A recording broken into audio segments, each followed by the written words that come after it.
I need Jeffrey Bassa on the Rams defense like I need air. I absolutely love that kid. Like I said, he caught my eye on day one. So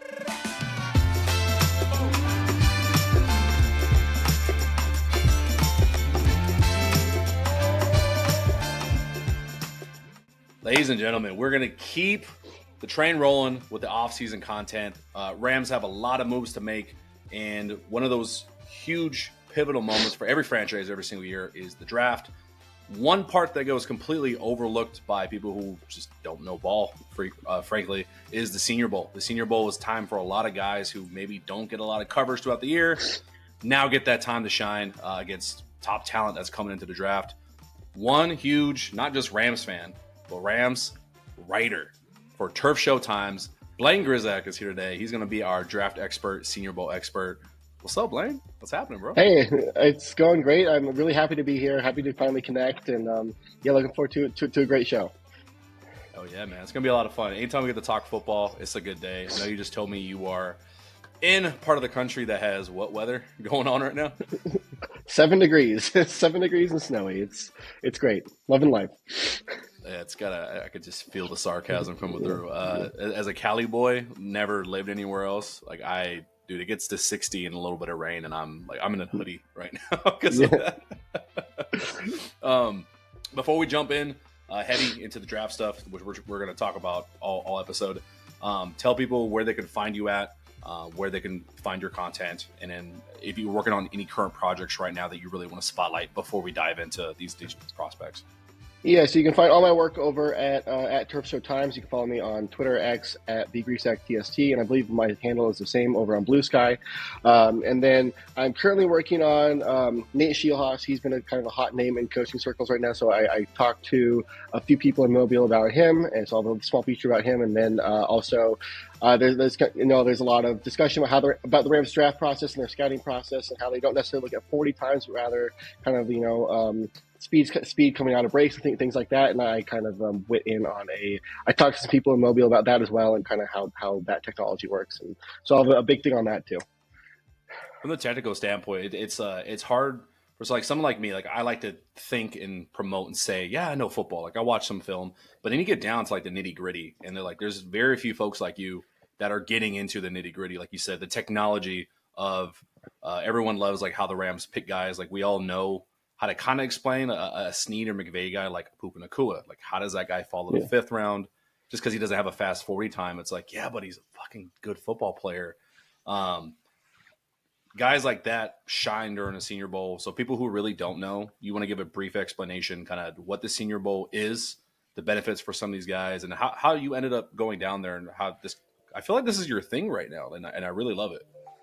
Yeah, so I've always kind of wanted to go to the Senior Bowl, just kind of wasn't able to make the travel arrangements work and things like that. But finally got it to happen this year, and had a great time down there.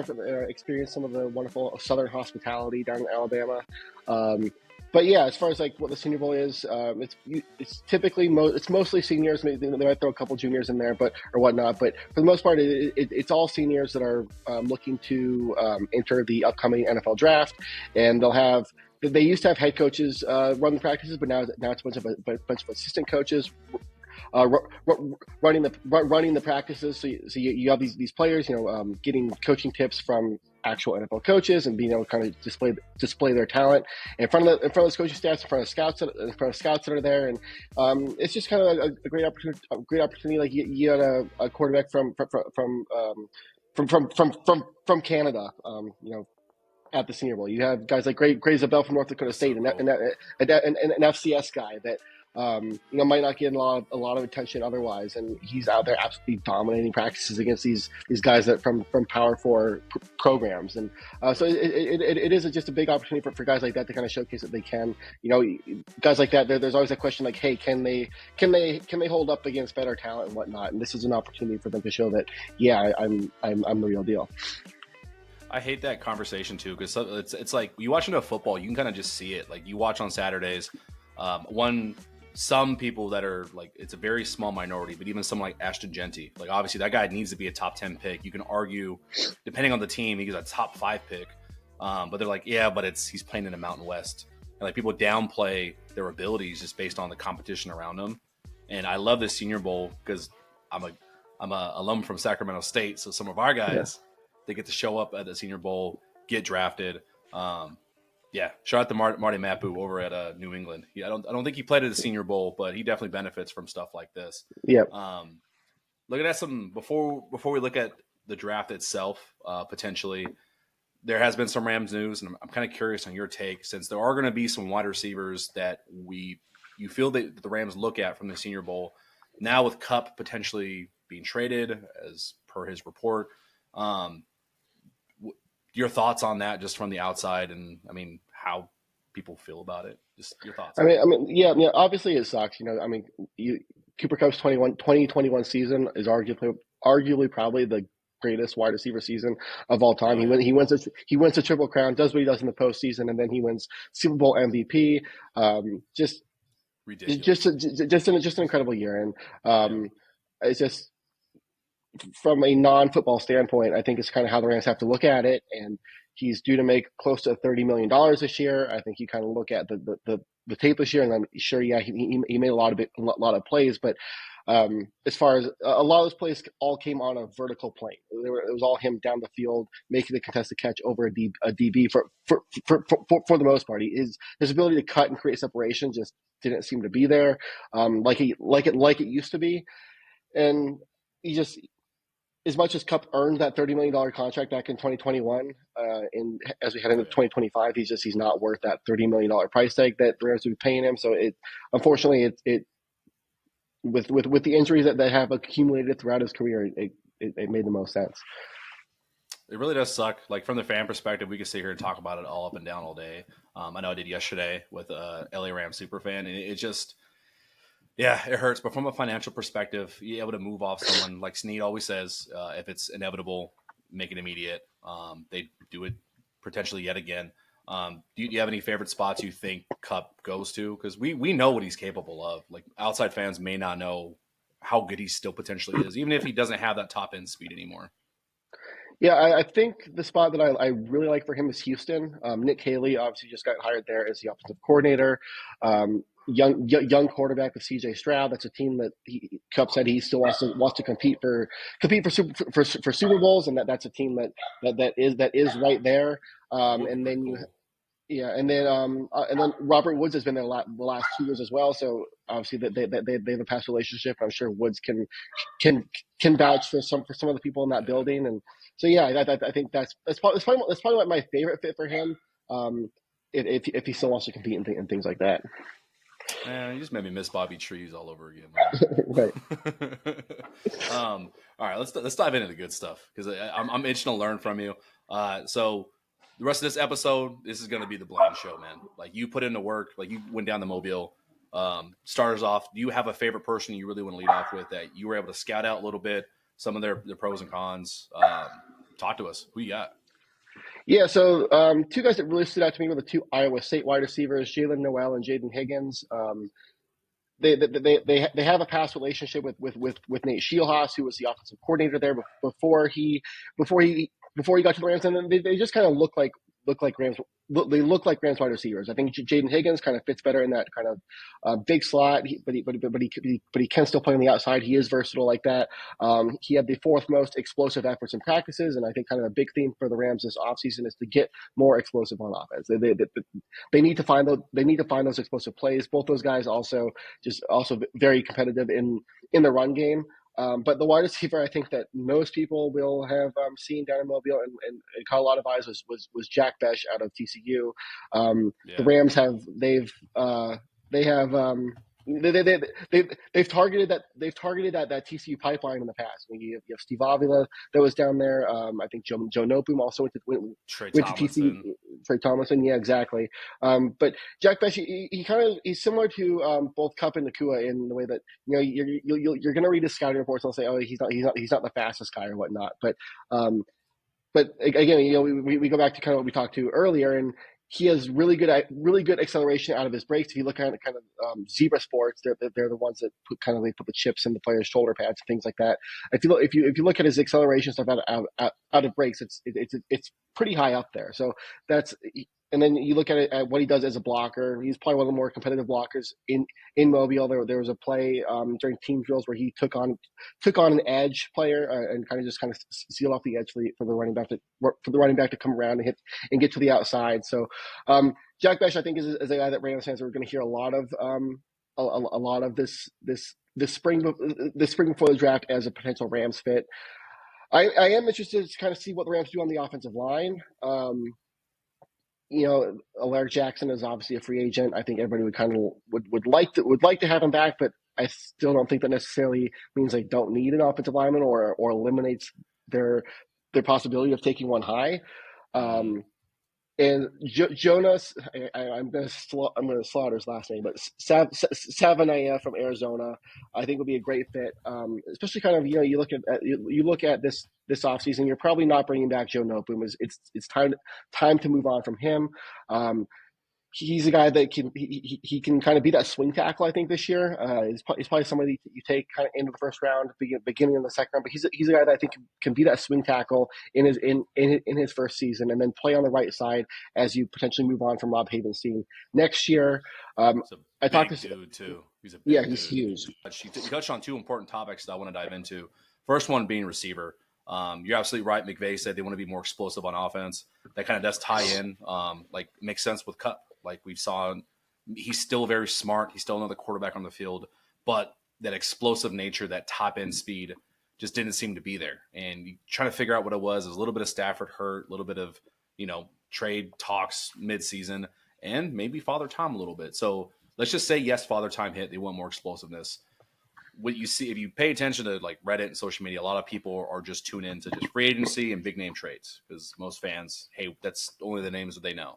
So they see like a T. Higgins. Now it's going to run them over 25, 30 million a year. Or you can go the rookie route. And the Rams have a first round pick. I think they have 2/3 and then some third day picks. They don't have a second. Now, Puka obviously being number one.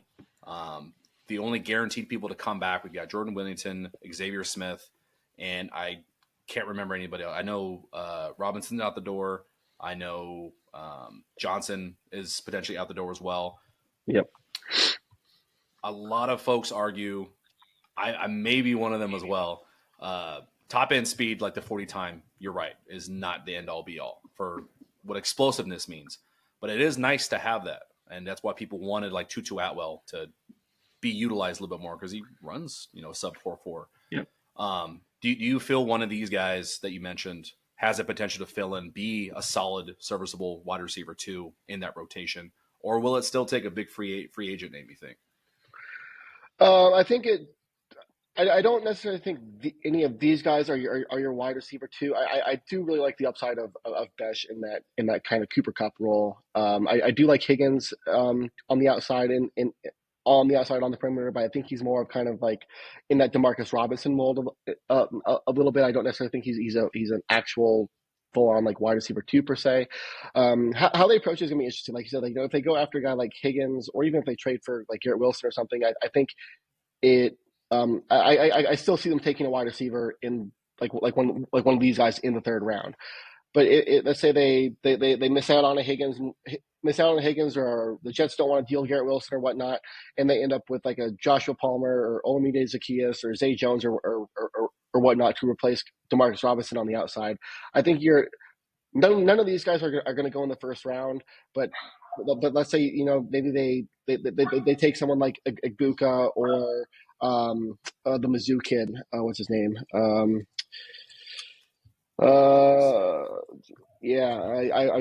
Luther Burden the third. I was just trying to remember. But yeah, Luther Burden I think is a guy that really fits what they need. He's probably one of the more explosive wide receivers in the draft. But if they end up having to go the low value free agent route, I can see them going wide receiver in the first. If they end up getting their big name free agent wide receiver, I still think they would take a wide receiver on day 2, just because like you said, they need that depth. Puka Nacua and Xavier Smith are their only guys really under contract right now.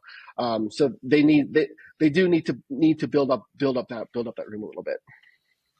Absolutely, and I'm excited to see what Buka can do. But just like you've seen from other top end teams in the league, the Eagles, the Chiefs are kind of yeah, they've got weapons, but like after Travis Kelce, like there's Xavier Worthy. He's still a rookie. He's a burner, but he's still learning the offense.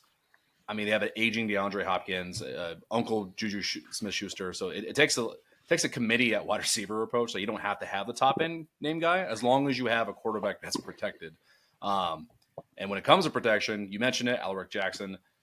I hope he comes back. I think he's very underrated. I know he's graded out very well per PFF on multiple games this year. The offense struggled when he was out for the first 2 weeks this season. They played better with him at left tackle. But if they do have to get somebody for right tackle, you mentioned a few guys already from the Senior Bowl. How these guys look to you? Yeah, like I said, 7A is a guy that you take. Ideally, I think you'd want to trade back into the second round and take him. I think the first round is probably a little high, but he's a guy that like I think can slot into that Joe Noteboom role during his rookie season, and then you still I think they still roll with Havenstein at right tackle, but I think his contract is up after next year, or there's an out, and then he can slot in at right tackle next year, and then I was talking to Brandon Thorne, who offensive line expert, especially when it comes to the draft. He was telling me about Ozzie Chapilo from Boston College, and his comp for him was Rob Havenstein actually, and he's a guy that you could take like in round five in round five on day 3, and so I think you take him as sort of like your backup right tackle this year, and then when you do eventually move on from Havenstein, he is potentially that heir. Man, he's got. I'm pulling up his profile right now. He's got a baby face, Ozzy. Man, Yeah. He's a big guy though. but He's a big guy. very big, 6'8", 309. I know it sometimes usually will directly translate to it, but there are some really tall guys that have shorter arms. I know that's like a huge deal, just like with quarterback hand size for some reason. But I don't know. For me, I like my tackles to be like 6'6" and above. I know there's a few guys in this draft that are like 6'4" ish, and I see them playing around at potentially guard position as well. For someone like Ozzie Trapilo, is he a pure right tackle, pure left tackle? Is he more of a Swiss Army knife, you think? Yeah, I did talk to him a little bit after one of the practices, and he said he just based on his size, he is probably more of a tackle. But he did say I believe he started I think at right guard at Boston College, so he does have that experience inside. 7A I think is more of the of that versatile guy that can play inside or outside as you as you need him to. He did take snaps at right guard in Mobile. He kind of flipped between right tackle and right guard and had success at both. I definitely want to talk about more FCS guys. Another guest that we have on this podcast all the time, Rashida Liberty. She is heavy on HBCUs. A lot of those schools are non like power schools. Same with FCS. Guys like Ray Zabel use the Senior Bowl. Talk to me a little bit what you saw out of him, because he's a popular name. Like I've seen some people give him like a first, second round draft stock, and that's saying something huge for a school like North Dakota State. Yeah, I don't know if he'll go in the first round. I think every year you kind of see an offensive lineman get a lot of hype coming out of the Senior Bowl, and they end up getting mocked. They end up getting mocked at the end of round 1 and end up going in the second round, and that's kind of how I feel about Zabel. I think he coming in, he was probably a third round, seen as a third round guy, but yeah, he played all over the place on the interior in Mobile. I believe he played at tackle last year at North Dakota State, and in Mobile he was at left guard, he was at center, he was at right guard. He played all three positions on the interior, and quite frankly, he dominated at all three. He was, again, like I talked to Brandon Thorne down there, and he said Zabel is probably the best offensive lineman down there. Just based off of his performance. So I do think he's probably just because interior offensive linemen are slightly lower value than tackles. I do think he's probably a second round guy. That's awesome. I mean, to be able to, for folks who don't follow the draft as much, and I'm still learning as I go, to bump yourself up any round, to go from 7th to 6th, to go undrafted to 7th, but to go from 3rd to 2nd potentially based off of Senior Bowl weekend production. That's huge. You're making yourself more money right out the gate. You're just putting your name out there with something like this with a Senior Bowl, and that's really awesome to see.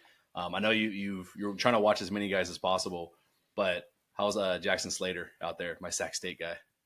He caught some eyes. He wasn't on my list. Like going into Mobile, I just because I cover things from like a brand's perspective, I guess. I have a huge database where like I have every player that has been drafted under Snead. I have all their testing results, all of their traits, and kind of I'm able to fit together kind of what they look for and what traits they're looking for at each position. And he wasn't a guy that I had written down as a potential fit. That doesn't mean he's not, but based on what I talked with other people there and what I read, he did have a pretty good week there at center. Yeah, I love seeing some of the highlights out of there. Like just being able to watch him go up against like guys from Ohio State or even Alabama SEC guys and like hold his own. I was like, that's right, that's that Hornet pride, baby. Yeah. And I know I'm shouting out. I know a Big Sky rival of yours, so if you want to shout out your alma mater, go ahead. Like Montana State, yeah, go Bobcats. I know the season did not end well as you guys would have hoped.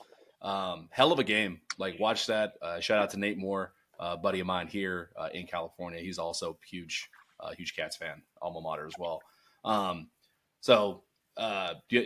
Who else do you want to cover O-line wise before I try to conclude, get some more thoughts on O-line, and then we can transition to defense? Yeah, as far as O-line goes, that was it. Offensive wise, Elijah Arroyo is really the tight end that stood out there. And he is a guy that I do see as a fit. I do think he came into the week at Mobile as somebody who was probably thought of as like a third round pick, but just based on the league that he had, he really put himself in the tight end 3 conversation with Harold Fannin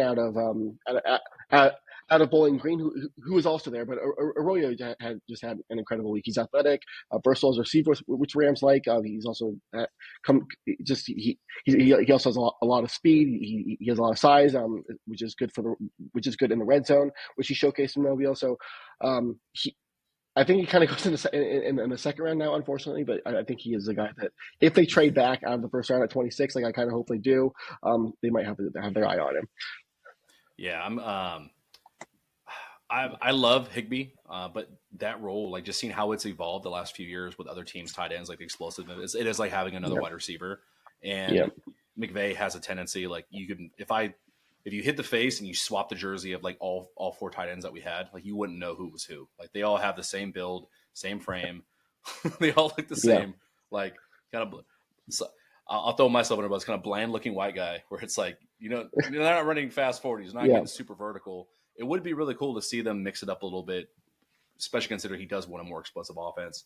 It's curious that like a guy like Elijah Arroyo, like clearly the athletic prowess jumps off the tape, but he played in Miami. It's not like he played at a little school, and then having a potential top 5 drafted quarterback in Cam Ward, I'm hoping that there's enough there that if they do take him, like that would make me very excited too. Like I think any offensive weapon would make a lot of Rams fans excited.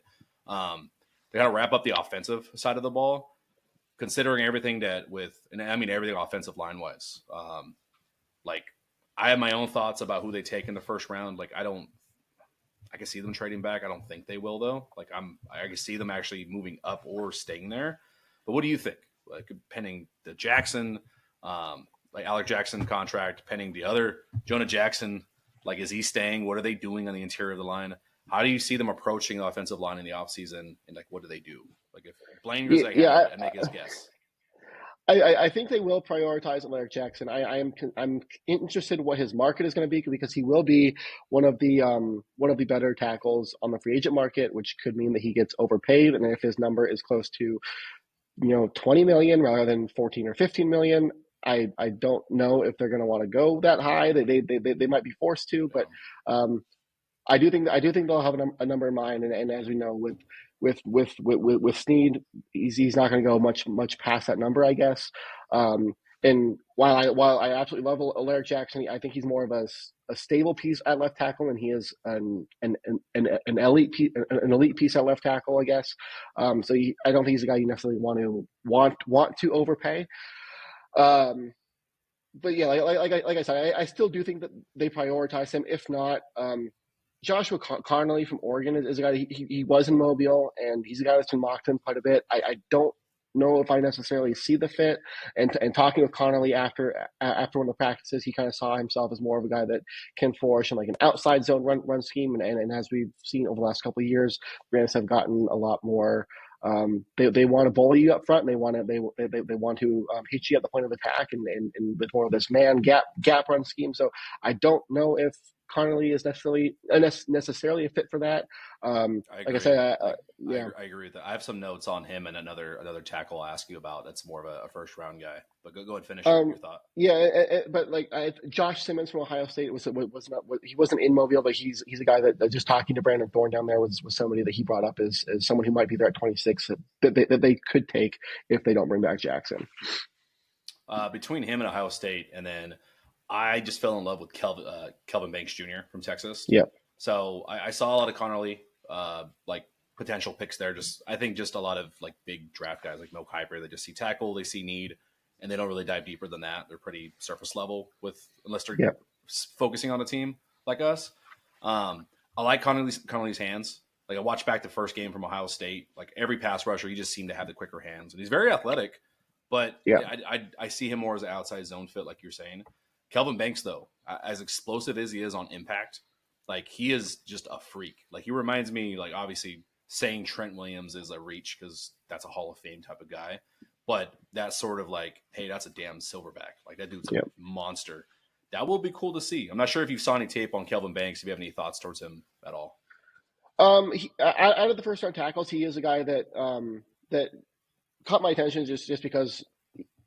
When it comes to Texas guys, it's a name I'm going to write down because Snead has a connection to Texas, and so he is a guy, and I have done some research on him. I don't know if he'll be there at 26. We'll see. I kind of maybe see him as like a top 20 guy, but if he is there at 26, and they do need a tackle, I think he would definitely be someone in consideration.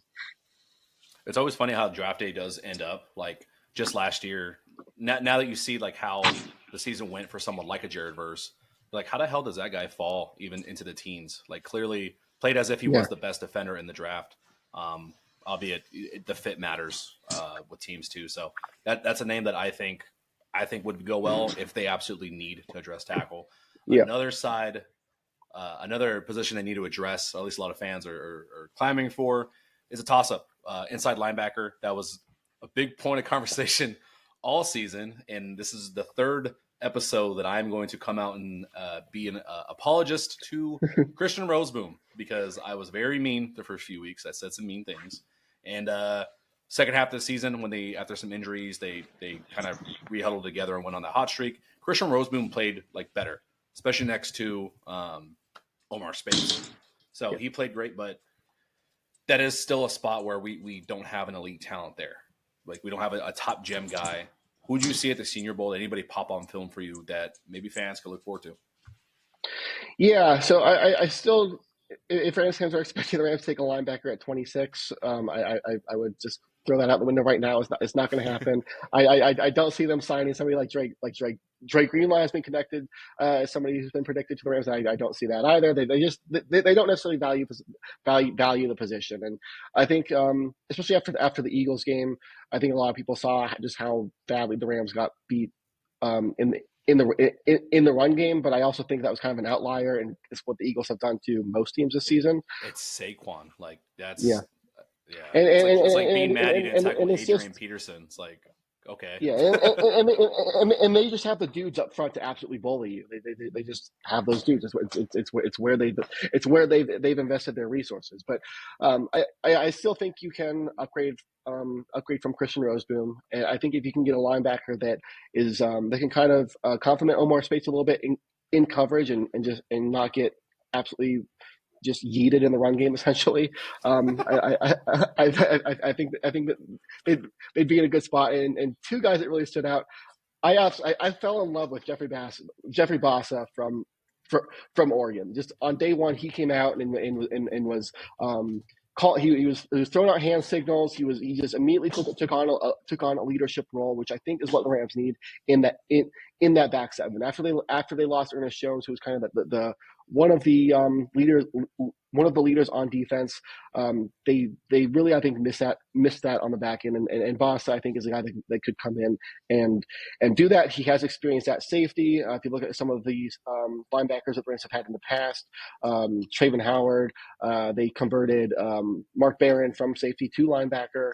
They do like linebackers to have a little bit of a there is a trend of them liking linebackers that have a bit of a safety background, and you can see that with the way Boston moves, especially in coverage. And just watching him in the run game too, he was somebody that was right there in his run fits, and ready to make the tackle. Another guy that I think they will absolutely love is Jack Kaiser from Notre Dame. Just talking with him, his name a lot. Yeah, he used the phrase "work works," and I think that's a phrase that the Rams use a lot in their building. So I think he's just a guy, just from a personality standpoint, that coaches are going to absolutely love him. He also he can hold his own. He can hold his own in coverage. He had an interception down there in Mobile during one of the practices, and then. He is a little bigger than Bossa, so I think he's somebody that could also fit well, and he could hold his own in the run game. Yeah, looking at these sizes, 6'2", 235 for Bossa, Kaiser, 6'2", 238 on this, so slightly bigger. They both look the part, like they both look like thumpers, yeah. Which is nice. And to add on to that, like the comp that you made in regards to a lot of defenses are. Like they like the inside linebacker with a little bit of safety experience, or at least in that second level. Looking at what Shula did this year too, where they played like that dime, like nickel and dime looks in the run where you've got like a Quentin Lake or even Cam Curl over the zero. Like they were one of the inside backers feigning blitz. Jalen McCullough played in that role quite a bit. And if you could get somebody with a little more size, you'd be better off. And the reason for that, so any folks that like don't watch a lot of film, going into like more of like a pass happy situation where you have on paper only one Mike linebacker, one inside linebacker, and the Rams have been bringing in like a safety, which is relatively usually a smaller, thinner guy. Like looking at the Cam Curl, definitely not the same size as a linebacker. That makes you susceptible in the run. That's how you get long runs from like a Saquon Barkley. So if we're going to be overreactionary, if Shula wants to keep doing that, and it works, it generates a lot of pressure. But it does leave you susceptible in the run game. So adding someone like this, and I'm just pulling up some of his game photos. Like Bossa looks the part. Like I think you're just mentioning him. Like he just looks like a beast. And sometimes, you just kind of want someone that looks cool. Like I'm with that. Yeah. He was someone that just like on day one, he flashed me. Like I said, he came out and was giving hand signals to the defense, telling guys where they needed to be, making calls pre-snap, and then just talking to him afterwards. He's somebody that he was a really impressive guy to talk to. I love that a lot. On the defensive side, were there any defensive backs that really popped for you? Like defensive backs is hard for me to gauge and judge, just because that one is kind of like receiver, where people just look at speed and they make a judgment on you based on that. Like, oh, he only runs a 4.5. Yeah, this guy's going to be a 7th round pick. When field speed acceleration does not always translate to top end speed. So like, who really popped out for you at the Senior Bowl? Upton Stout was a guy. He's from Western Kentucky. He's a guy that really popped for me. Rams fans might not like him as much because he is smaller, kind of in that Kobe Durant kind of mold. But just because he's smaller does not mean he's not physical. He was really physical in coverage. I talked to him after I think the second day of practice, and he had blood on his gums. Like he's a guy that's he was a super physical corner. Somebody that is just really physical at the point of attack. And as Ray Thomas, he's from Florida State. I think he's more of a 2nd round guy though. So again, I believe Matt Miller from ESPN had the Rams taking him at 26. I think that's a little high if they can trade back in the second. He had a really good week down in Mobile. A guy I can't remember his name. I think it's Hairston, Kentucky cornerback. Maxwell Hairston. He was a guy that had some good moments. There was a Kansas State guy too. Joshua Parrish, I think was his name. Had a solid week, but Upton Stout was the guy that really consistently caught my eye down there. What's his draft? I'm gonna say not draft comp. What's his draft stock right now? You feel for somebody up and stout? For Upton Stout, he's definitely a day three guy. I think he's a guy you take in round like probably 5 or 6, and he's probably more of a depth piece to start his career. Probably plays on special teams, but going in, I think into year 2, year 3, I think he's a guy that can work into the rotation a little bit. Yeah, that's not saying nothing though. Like I love special teams guys. That's why I'm really hoping we bring back Jake Hummel. Like I know he doesn't get a lot of airtime on the defense starting wise, but every time that there's a tackle made, that there's a potential play to be made on special teams outside of getting in the way of Xavier Smith's return in that Philly game. Yeah. Like he's just always around the ball. Like he's just a good ball player. Someone like that, like if he can make 1 or 2 plays a year, like that can potentially win a game. Yep. Someone like Stout, if he's willing to be physical. Speaking of just a DB room in general, like there are some questions there too, very similar to wide receiver. I think the only people guaranteed to come back, obviously we got Quentin Lake. He's going to need a new contract at some point. Cam Curl is still in the contract. The safeties I feel more comfortable with. Like if we didn't take a safety, I'm happy with. Like Cam Kitchens developed a lot. It's really that cornerback spot. There's a lot of young guys to be really excited about. How do you feel the Rams move this offseason, whether that's free agency or draft-wise? Like what are your thoughts on that? Yeah, I'm really intrigued that they brought in Emmanuel Forbes at the end of last year. I really liked him coming out of the draft. I saw him as a fit for them. I'm really hoping that a change of scenery, different coaching staff can get the most out of him because he is an absolute playmaker. He does have a smaller frame. I mean, you look at him on the field and his legs are just absolute twigs. But he was a guy that I liked, and like if they don't bring back an Akello Witherspoon, which I'm fine with, I think you kind of slot Forbes into that role and see what you can get out of him. Darius Williams, I think if you can get 1 more year out of him, just being just that solid piece on the outside. I think they're fine. If they do go cornerback, I think they need to approach that position at 26 if they approach it in the draft. I think if you can get a guy like like Morrison, I think his name is out of Notre Dame, Benjamin Morrison, get him at 26. He suffered an injury at the end of last year. Yeah. So he is a guy that I like at 26. But if they don't take a guy early, I am okay adding some depth on day 3. But if they want a starter on the outside, I would rather them do it in round 1 and make sure that they're giving a stud. That's the one area where I'm okay with them, like just going with day 2, day 3 guys, just based on what I saw this season. Because even the young guys, like obviously Jared Verse, Braden Fisk, everyone talks about them forever. Even the year before, Kobe Turner, Byron Young, like they weren't first round draft pick guys, but extremely productive, and then took a large leap this season as well.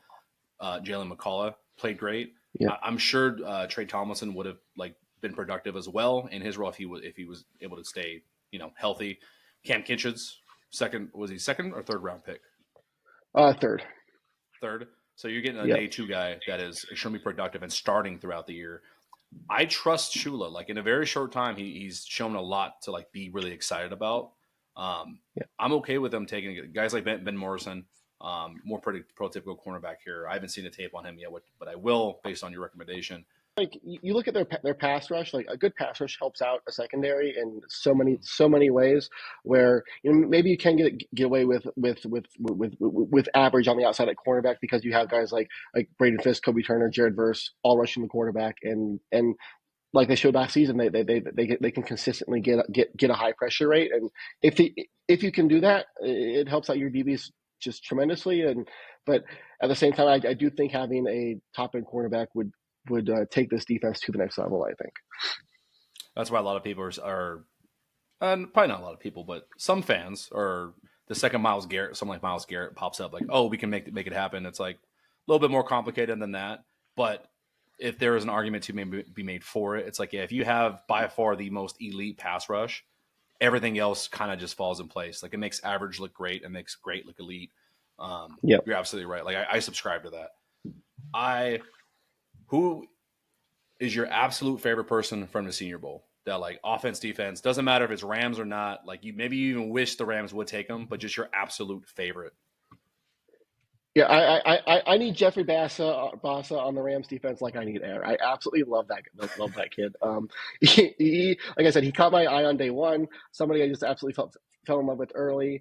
Um, I think he would be a great fit on the defense. And then just offensively, Jack Besh I think is what like if you were to just describe a Rams wide receiver, he's a Rams wide receiver, and his story is great too. He tragically lost his brother in the New Orleans terrorist attack on New Year's Day.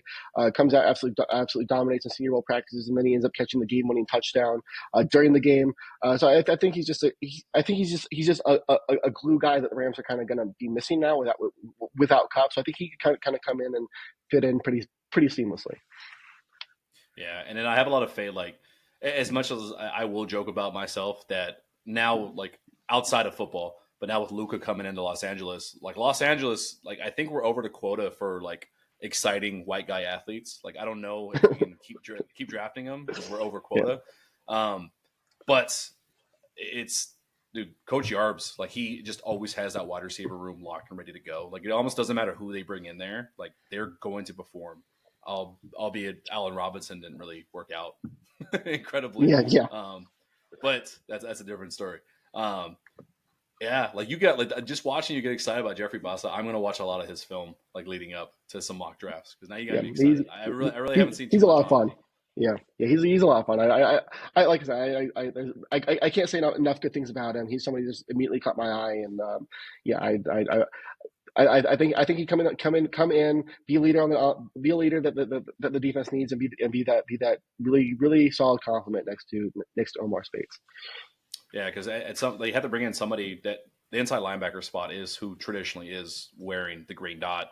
Yeah, I haven't looked around the league too much. If other safeties, I'm sure there's got to be one or two like safeties that wear the green dot. Albeit that probably would be someone like a Quinton Lake or Cam Curl. But it would be nice to have the inside linebacker traditionally running that. Yeah. Look, I hate comping to them, but look at how the 49ers usually build their defenses. They always seem to have an elite inside linebacker. Like I would kill for a type of Fred Warner if like someone like Jeffrey Bassa could turn into that. Like that would get me so excited. Pairing with this defensive line. Oh my gosh. Yeah. And Fred Warner, I don't think was a high pick. I think he was I believe he was like a third round pick out of BYU, and that Bassa probably won't go in the first round either. He'll probably go on day two in the third round range, and what he can do in coverage he's a fun player. Man, I'm actually excited now to like edit this and put some of his highlights over while you're talking. Like it's gonna be I can't wait to do that. Have you been doing like what's your thought on mock drafts? Like, do you do mock drafts? Do you have any coming out soon? Is that a thing that you do? I do one every Monday. This past Monday, I try to mix it up and kind of theme them a little bit, just so they're not tedious and boring. So so this past week, I kind of stuck to Senior Bowl and Shrine Bowl players, just to kind of feature those guys a little more, especially just coming off of those bowl games, and kind of gives you another chance to talk about those guys. First round, I reached a little bit and took Jonas Sivane. Somebody I think that kind of fill that Joe Noteboom role in year one, and then move into take over Hayden in year two. Took Jaden Higgins in the third round. I absolutely loved him at Iowa State. It kind of fits. I think he kind of fits, like I said, into that Demarcus Robinson role, and he's somebody that just from a contested catch standpoint, he was really impressive. Jacob Parrish out of Kansas State, took him at corner in the third. Bassa I took there as well. CJ West was a Shrine Bowl guy, really impressive against the run. That I think Rams mostly are fine on the defensive line, but I think they could use to add some depth, especially. People fans give the linebackers a hard time, but if the guys up front on the defensive line are doing their job, those gaps are a lot. Get especially if you have a guy that can eat two gaps in the run game. I think CJ West was really impressive in the run game in Dallas. Jonah Monheim, USC kid, if Rams, like I do like Bo Limmer, but if they can get just some depth behind him, that'd be good. And then Mhm. Bayashul Tuna out of Virginia Tech, give me his speed at running back, and I'll be very happy.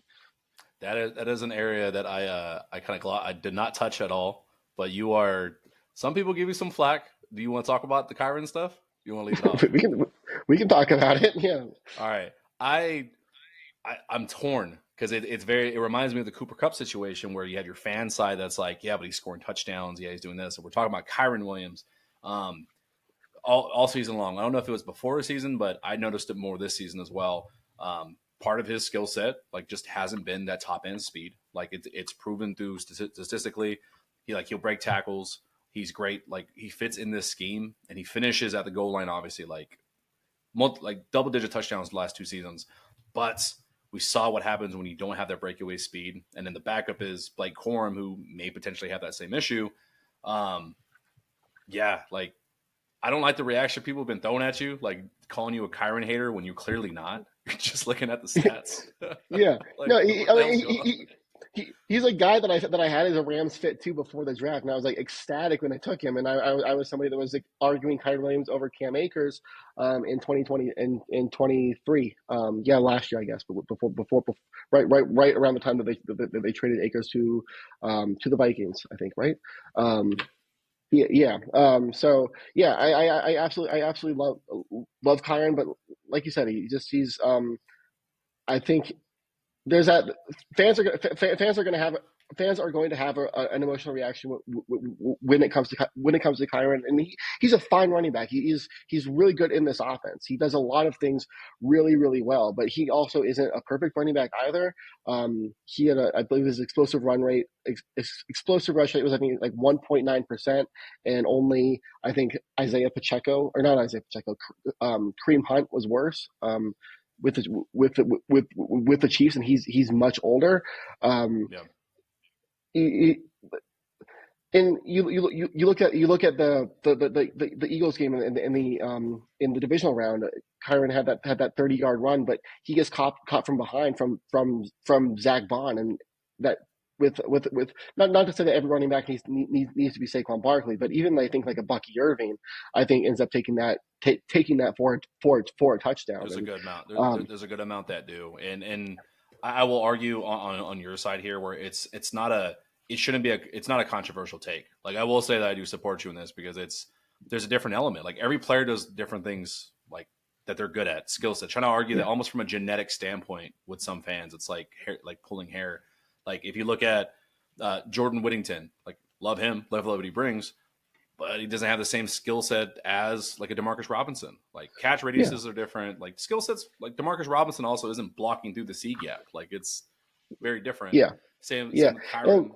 Like, he's more of like a David Montgomery, like a little bit smaller, but David Montgomery's not peeling off 80-yard runs. Like, I No, get it. Like the way I like to put it is, like, Kyron Williams is a great singles hitter. Like, he'll get on base, he'll get you a single, he'll get your inning going, and he'll keep your offense on track. But at some point, you need an Albert Pujols or something, or somebody that's going to that's going to hit you a home run, and he can't do that.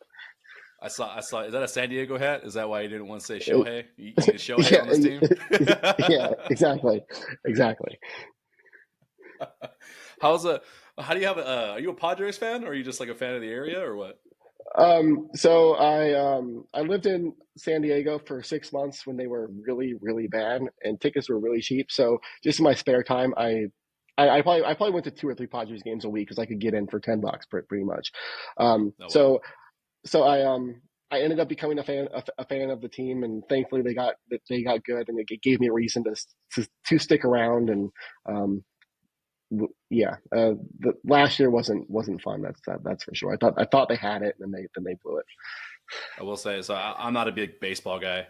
Girlfriend is a huge Yeah, Dodgers fan, so just by proxy and living here, like, yeah, I'll root for the Dodgers. Even me, I'm yeah, like watching that series. I'm like, oh, dude, like, are the Dodgers like not able to get over the Padres? Like, it felt very like Rams Niners reminiscent, where like yeah, they needed to get that monkey off their back. Like, they had to exercise that demon for sure. Um, Dude, I appreciate your time today, man. Like, I feel like I just yeah. Of course. completely just like exhausted like scouting knowledge out of you. Like I learned way too much today. Before we close, though, I do want to touch on two non-football topics that I left off the script that I'm gonna hit you hard on. So I want to see you think. Okay. All right. All right. First one, I know you lived in SoCal for a little bit. Do you have any food spots down here that like you can't wait to go visit again anytime you do come to California? So when I go to when I go to San Diego, and I didn't go last year, but the previous 2 years, I had gone to the San Diego. My brother and I went to the San Diego Comic Con, and there's a taco place called Casa de Fred's in San Diego that I always make it a point to go to, and then just in LA, I don't know the LA spots as well, but a lunch spot that I have visited twice now. I think it's called the Ivy or something. I think it's the Ivy, and I forget exactly where it's at. But it's a pretty good. It's one of my favorite lunch spots. It's a little upscale, but I think it's worth the price. Okay. Yeah, there's a lot of spots like that. It's either hole in the wall or it's like crazy expensive here in LA. And Yeah, then sorry about the camera thing. I have no idea. It does that randomly sometimes. I have no idea why. And then second question. So I feel like you're a smart individual. I feel like you're extremely intelligent. And I think I'm intelligent. I think all smart people do believe and subscribe to conspiracy theories. I have a conspiracy theory. I want to hear if you have any. Like my favorite one, I don't think pigeons are real birds at all. Based on the fact I've never seen a baby pigeon, and I can guarantee you've never seen a baby pigeon. Do you have a conspiracy theory that you like completely believe in? Let's see. Oh, that's a tough one on the spot. I think the biggest one that I do just for fun kind of believe in. I'm a full on believer in the Loch Ness monster. I like the ocean and Nice. what's like there's so much that we can't see hundreds of yards below the water that I think there's definitely some weird stuff down there, and the Loch Ness monster might just be one of them. So. Dude, that's a classic one because out of all the BS stuff you hear that's like kind of scary and not fun, like that's a fun conspiracy theory. Like that's like Sasquatch. Like there's got to be a Bigfoot out there. I'm right there with you. There has to be a Loch Ness. Like bring back Nessie 2025. I'm okay with that. Right. Like I said, yes, I believe in Loch Ness monster. Thank you, Blaine. I appreciate your time today. Like you spending an hour with us, teaching me, teaching the fans a little bit more about the draft coming up and some of these not first round guys or potentially first round guys that kind of get overlooked that deserve attention and could be in blue and yellow horns next season. Thank you, sir. Any last message for Rams fans before we go? No, just thanks again for having me on. Really appreciate it. It was good to connect. And like I said, you can follow all my work over at turfshowtimes.com and follow me on socials. Hell yes, absolutely. That's my final word of the day. Go follow Blaine. Go subscribe to Turf Show Times. Follow his work. I do the same thing. So thank you, Blaine. To everybody else, peace. Yeah.